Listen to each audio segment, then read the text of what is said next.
Welcome traders, कैसे हैं आप सब। I hope you all are doing well. This is Adil Abbasi, forex and commodities trader. I hope कि आप लोगों की ट्रेडिंग अच्छी जा रही होगी, आज आपका वीकेंड अच्छा जा रहा होगा। आज हम बात करेंगे no demand and no supply zone पे। आप अगर एज अ बिगिनर मार्केट में हैं या आप काफ़ी अरसे से ट्रेडिंग कर रहे हैं बट फिर भी आपके लिए no demand and no supply zone का कंसेप्ट एक मेजर कंसेप्ट है मार्केट में। एज अ ट्रेडर आपको इसकी समझ होनी चाहिए और इसको आपको आइडिया होना चाहिए। आज मैं आपको इस वीडियो में बताऊंगा कि सबसे पहली चीज़ ये कि आप किस तरह से आप no demand no supply zone की बेस पे ट्रेड एग्जीक्यूट कर सकते हैं।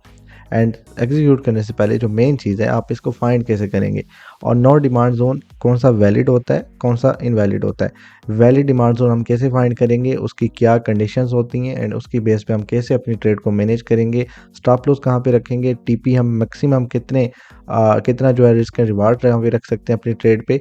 मैक्सिमम में अगर आपको बताऊं तो 1:5 की यहाँ पे आपको ट्रेड्स मिल सकती हैं, लेकिन वो डिपेंड करता है, सिनेरियो पे डिपेंड करता है, ट्रेंड पे भी डिपेंड करता है।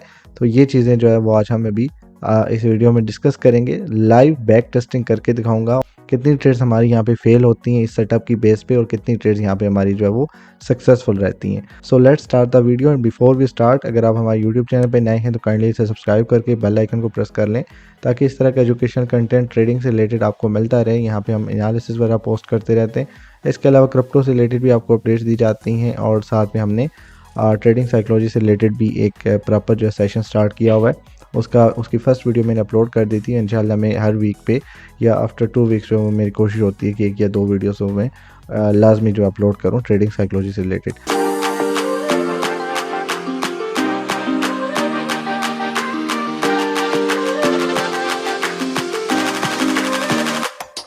अच्छा, सबसे पहले हम देखेंगे कि no demand no supply zone बनता कहाँ पर है और इसकी कंडीशंस क्या होती हैं। और उसके अलावा जो है तो यहाँ पे हम इसकी बेस पे अपने ट्रेड को कैसे मैनेज करेंगे। दूसरी चीज़ ये कि एग्जीक्यूशन कैसे करेंगे। अब इसमें हमें क्या चीज़ देखनी पड़ेगी, valid and invalid demand and supply zone.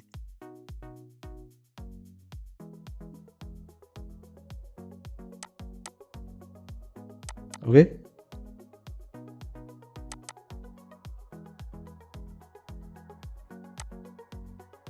Alright. Valid invalid, no demand and no supply zone, sorry, no demand and no supply zone. सबसे पहले हम चार्ट पे जाएंगे। बिटकॉइन का मैंने चार्ट ओपन किया हुआ है H1 के टाइम फ्रेम पर। सबसे पहली चीज़ मैं आपको बता दूं, आपने यहाँ पे जो टाइम फ्रेम यूज़ करना है वो आपका होना चाहिए H1, या अगर मिनिमम आप यूज़ करते हैं तो M15 आप कर सकते हैं यहाँ पे। और इंट्राडे के लिए आपको यहाँ पे बेहतरीन सेटअप्स जो है वो मिल सकते हैं H1 एंड M15 के बेस पे। बाकी टाइम फ्रेम से मिलेंगे, M1 पे भी मिलेगा, M5 पे भी, बट जो बेस्ट टाइम फ्रेम है जो मैं आपको रिकमेंड करूँगा वो H1 है और M15। अच्छा, एक और चीज़ बता देता हूँ, यहाँ पे आप इसको किसी भी ट्रेडिंग पेयर में, आप चाहे क्रिप्टो में ट्रेडिंग करते हैं, स्टॉक्स पे करते हैं, स्टॉक्स के अलावा आप अगर इंडेक्सेस पे करते हैं, या इंडेक्स के अलावा आप कमोडिटीज़ पे,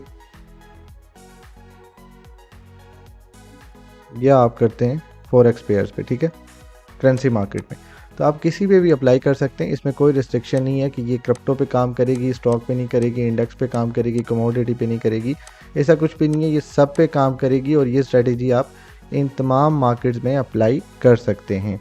सबसे पहली चीज़ ये है कि सपोज करें मार्केट यहाँ से जो है, पहले हम देख लेते हैं, मार्केट यहाँ से ऊपर जा रही है, अप ट्रेंड में है, ठीक है, सही है, इस तरह से अप ट्रेंड में है, ट्रेंड में चलेगी, फिर ट्रेंड में आ गई और अल्टीमेटली यहाँ पे एक ऐसा एरिया आता है जहाँ पे मार्केट अगेन एक रेंज के अंदर चली जाती है।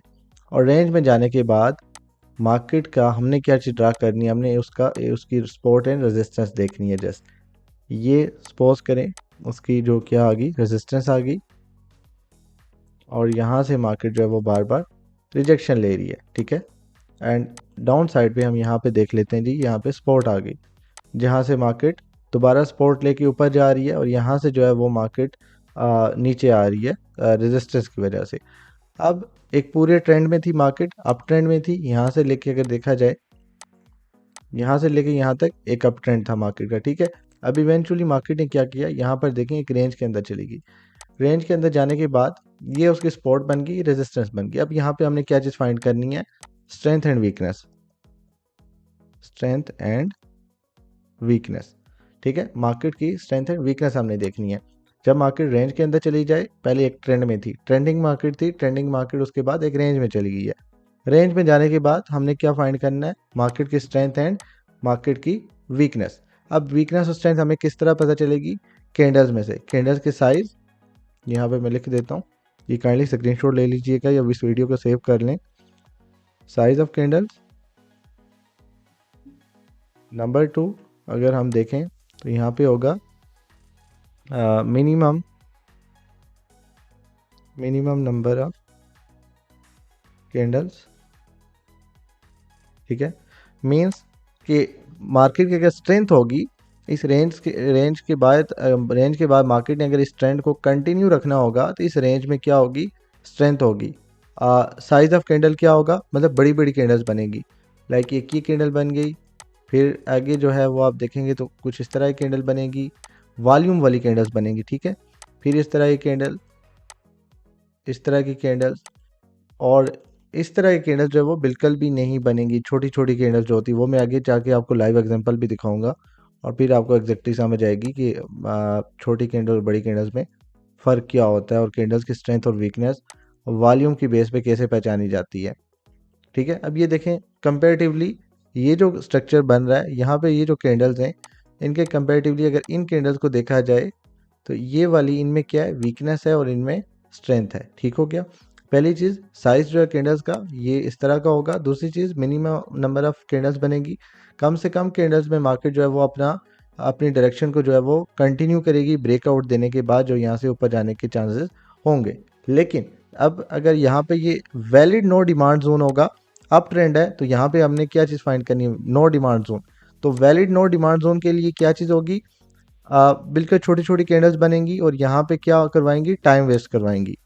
मार्केट क्या करेगी, आपका टाइम वेस्ट। ठीक है, मार्केट जब टाइम वेस्ट करवाएगी, साथ में छोटी छोटी कैंडल्स बनाएगी और मैक्सिमम कैंडल्स बनेगी।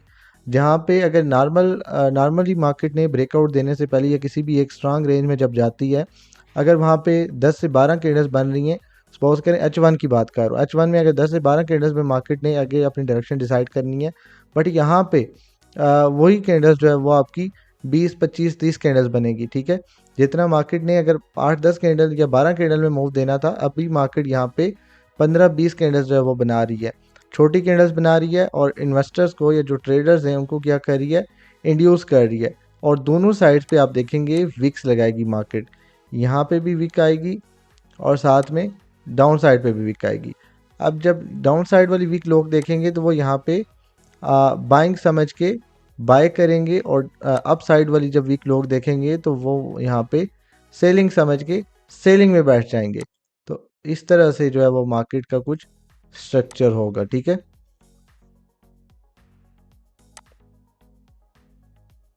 कुछ इस तरह एंड इस तरह से। ठीक है, कुछ इस तरह का स्ट्रक्चर होगा, मार्केट छोटी छोटी कैंडल्स बनाएगी और साथ में बड़ी बड़ी विक्स बनाएगी। यहाँ पे मैं लिख देता हूँ big wicks and small candles.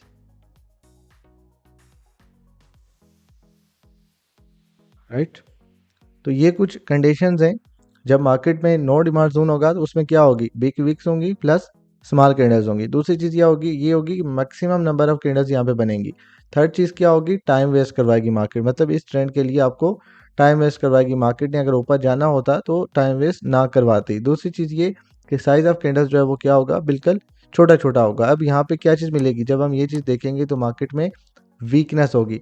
सो उस वीकनेस की बेस पे हमने उसको एक valid no demand zone consider करके वहाँ से हमने सेलिंग की अपॉर्चुनिटी फाइंड करनी है और अपनी सेल ट्रेड में जाना है। अब हम लाइव चार्ट पे जाएंगे और अभी हम आगे समझेंगे कि किस तरह से हमने लाइव मार्केट को एनालाइज करना है।